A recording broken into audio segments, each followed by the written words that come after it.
আধুনিক জ্যোতিষের এই ক্লাসে আপনাদেরকে স্বাগত জানাই। আমি শান্তনু শাস্ত্রী, আপনাদের সঙ্গে আপনাদের নিজস্ব জ্যোতিষগুরু। আজকে আমাদের আলোচ্য বিষয়টি হলো জোটক বিচার, অর্থাৎ বিবাহের পূর্বে বর এবং কনে অর্থাৎ স্বামী এবং স্ত্রী বা দম্পতির পারস্পরিক ছকের সাপেক্ষে তাদের আগামী দিনগুলি ভালো থাকবে কি না, তারা কেমনভাবে জীবন কাটাবে, তাদের পরস্পরের সাহচর্য পরস্পরের পক্ষে প্রীতিকর কিনা, এই সমস্ত বিচারগুলি আমরা জোটক বিচারের মাধ্যমে করে থাকব।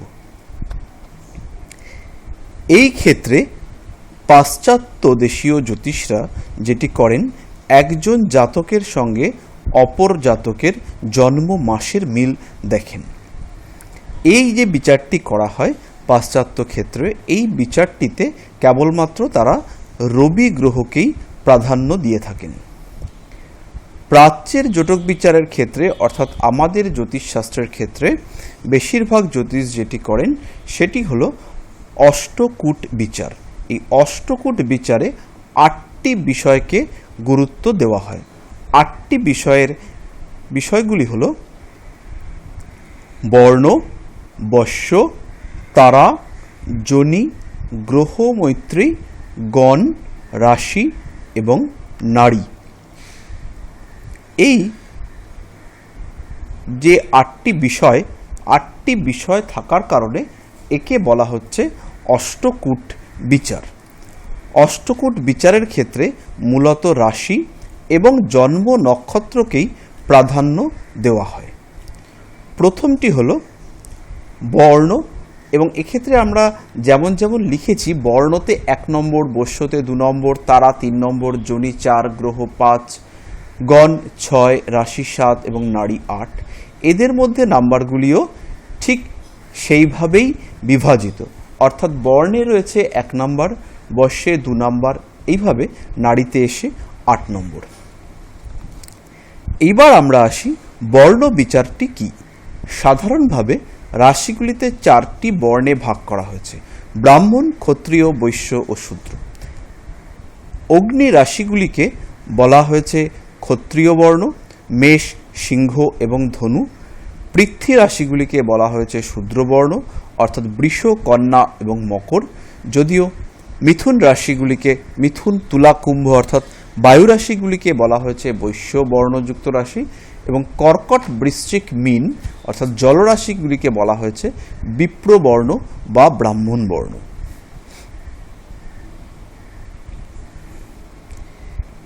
এই বিচারের ক্ষেত্রেও বা এই ব্রাহ্মণ, ক্ষত্রিয়, বৈশ্য, শূদ্র এই বিচারগুলির ক্ষেত্রেও, বা কাকে ব্রাহ্মণ বলা হবে, কাদের বৈশ্য বলা হবে, এর ক্ষেত্রেও বহু জ্যোতিষের বিভিন্ন ভিন্ন মত আমরা দেখে থাকি।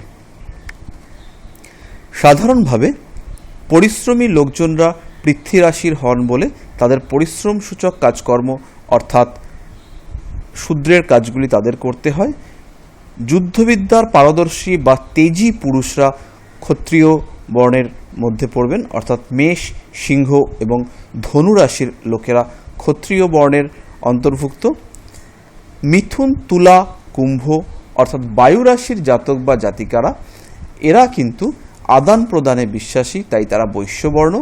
এবং কর্কট, বৃশ্চিক ও মীন এরা জলতত্ত্বের কারক হিসেবে, এবং জ্ঞান, আলোচনা, অ্যাডজাস্টমেন্ট, নতুন কিছু ক্রিয়েটিভিটি, এই সমস্ত গুণ এদের থাকার জন্য এদেরকে বিপ্রবর্ণ হিসেবে আখ্যায়িত করা যেতে পারে। বর্ণ বিচারের ক্ষেত্রে সাধারণ নিয়ম হচ্ছে, যদি পাত্রের বর্ণ অপেক্ষা নিচু হয় বা সমান হয় তাহলে উত্তম মিল। অর্থাৎ যদি পাত্র ব্রাহ্মণ বর্ণ এবং পাত্রী শূদ্র বর্ণ হয় তবে উত্তম মিল, কিন্তু যদি পাত্রী ব্রাহ্মণ বা ক্ষত্রিয় এবং পাত্র শূদ্র, সেক্ষেত্রে কিন্তু মিল হবে না, এবং সেই ক্ষেত্রে বর্ণের যে নাম্বারটি সেটি হবে 0। আর বর্ণজগত যদি মিল পাওয়া যায় সেক্ষেত্রে নাম্বার হবে 1।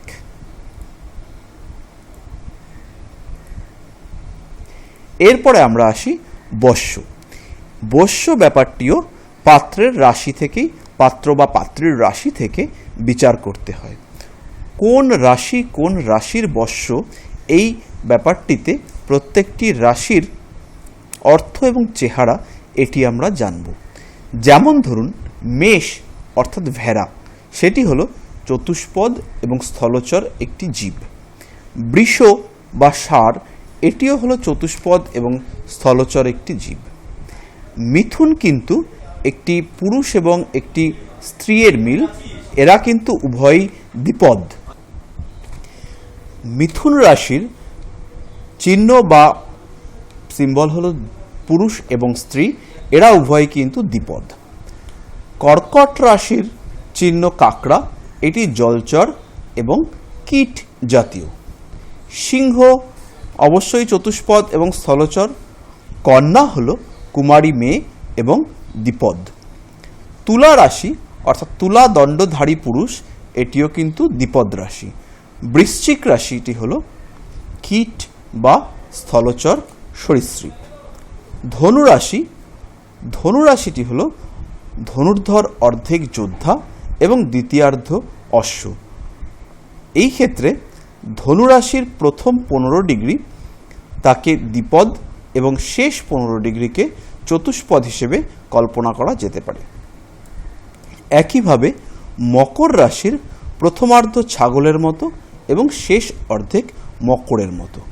অতএব যদি রাশি 15 চন্দ্রর মকর রাশির 15 ডিগ্রির মধ্যে থাকে তখন সেটি হবে স্থলচর, এবং যদি শেষ 15 ডিগ্রির মধ্যে থাকে তবে সেটি হবে জলচর এবং মৎস্য জাতীয় অর্থাৎ পদহীন। কুম্ভ হলো একজন পুরুষ যিনি জলপূর্ণ কাঁধে কলসি নিয়ে রয়েছেন, আর এটি দ্বিপদ। মীন হলো মৎস্য জাতীয় অর্থাৎ জলচর এবং মৎস্য। বস্যের ব্যাপারে যে নিয়মটি রয়েছে, সিংহ ছাড়া সমস্ত চতুষ্পদ রাশি মাত্রই দ্বিপদ রাশিদের বস্য। আবার জলচরগুলি দ্বিপদ রাশির ভক্ষ। এই ক্ষেত্রে যে নিয়মটি রয়েছে সেটি হলো পাত্রীর রাশি অবশ্যই যেন পাত্রের রাশির বস্য হয়, তবে এই মিল পাওয়া যাবে, অন্যথায় কিন্তু তা জটক বিচারের মিলের ক্ষেত্রে অশুভ। এরপরে আমরা যেটি পড়ব সেটি আমরা সকলেই জানি, সেটি হচ্ছে তারা বা জন্ম নক্ষত্র। আমাদের জন্ম থেকে নক্ষত্র থেকে বাকি নক্ষত্রগুলিকে 9টি ভাগ করা হয়। যেমন হলো জন্ম, সম্পদ, বিপদ, খেম, প্রত্যুরী, সাধক, বধ, মিত্র এবং অতিমিত্র। জন্ম নক্ষত্রটি হলো জন্ম তারা, পরেরটি সম্পদ, বিপদ, এইভাবে একের পর এক অতিমিত্র পর্যন্ত আসবে। পাত্রের জন্ম নক্ষত্র যদি পাত্রীর জন্ম, সম্পদ, খেম, সাধক, মিত্র বা অতিমিত্র হয় তাহলে উত্তম মিল ধরতে হবে, অন্যথায় ধরতে হবে অমিল। এরপরে হলো জনিকুট। জনিকুটের বিচারের ক্ষেত্রে এটিও নক্ষত্র নির্ভর বিচার। এই বিচারের ক্ষেত্রে একটি বিশেষত্ব রয়েছে। জনি বিচারের ক্ষেত্রে 27টি নক্ষত্রের পরিবর্তে 28টি নক্ষত্র কল্পনা করা হয়েছে। এই ক্ষেত্রে উত্তরাষাঢ়ার শেষ পাদ এবং শ্রবণার প্রথম পাদ নিয়ে অভিজিৎ নামে একটি নক্ষত্র, তার অবস্থিতি ধরা হয়েছে।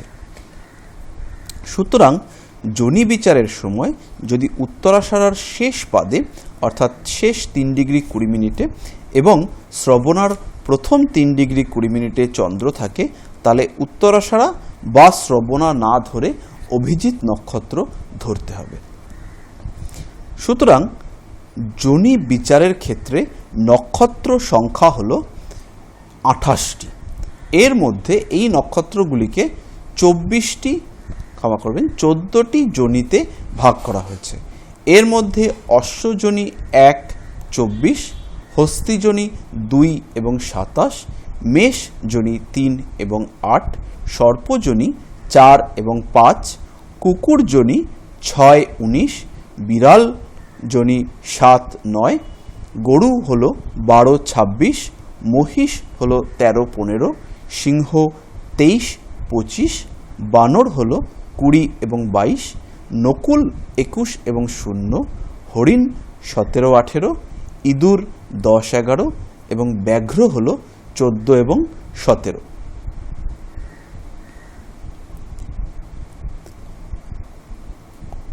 এদের মধ্যে অশ্ব মহিষের মধ্যে ঘোর শত্রুতা, হস্তি সিংহর মধ্যেও ঘোর শত্রুতা, সর্প নকুল এদের ঘোর শত্রুতা, মেষ বানরের মধ্যে ঘোর শত্রুতা, কুকুর হরিণ তার মধ্যেও ঘোর শত্রুতা, বিড়াল এবং ইঁদুরের মধ্যেও ঘোর শত্রুতা, আবার গরু এবং বাঘের মধ্যেও ঘোর শত্রুতা। সুতরাং যদি পাত্রের জন্ম নক্ষত্রের যোনি এবং পাত্রীর জন্ম নক্ষত্রের যোনি এদের মধ্যে শত্রুতা থাকে, সেই ক্ষেত্রে কিন্তু মিল একদমই হবে না। আবার যদি বাঘ সিংহ এরকম যোনি হয়, বা মহিষ গরু হরিণ নকুল এইরকম যদি যোনি হয়, সেই ক্ষেত্রে কিন্তু এদের মধ্যে বিশেষ মিল থাকবে। তো এই যে বিচারটি রয়েছে, এই বিচারটিও যথেষ্ট পরিমাণে যুক্তিযুক্ত বলা যায় না।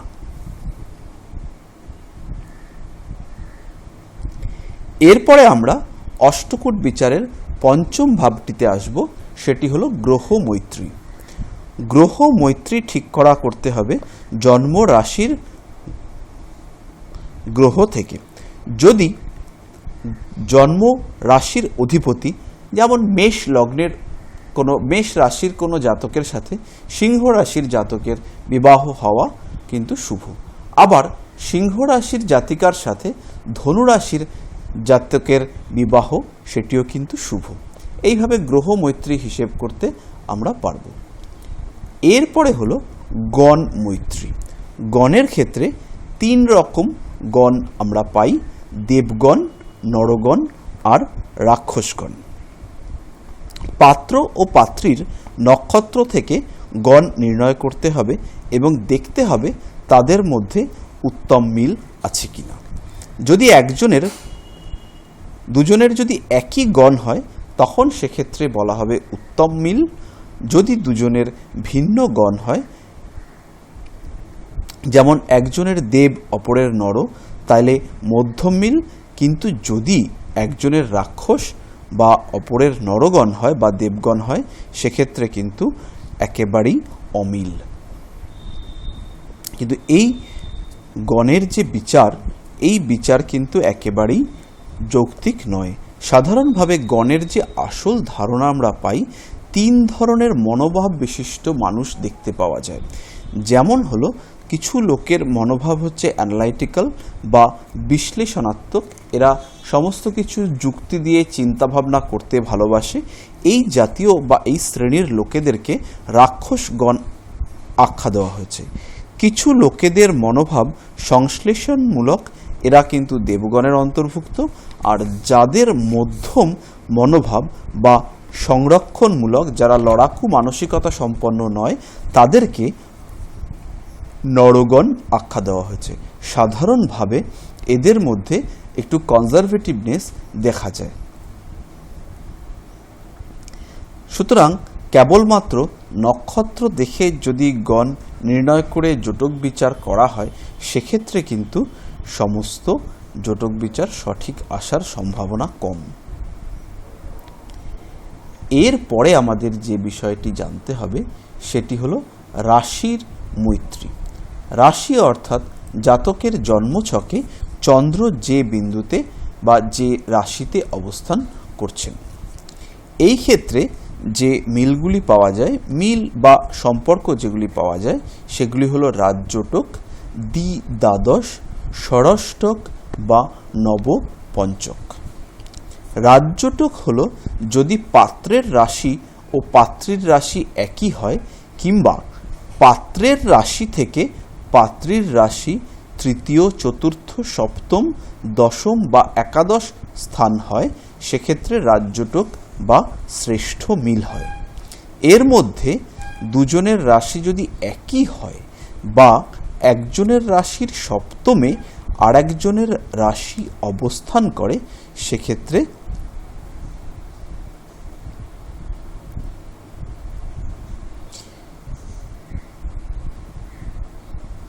ভালো মিল বলে ধরা হয়।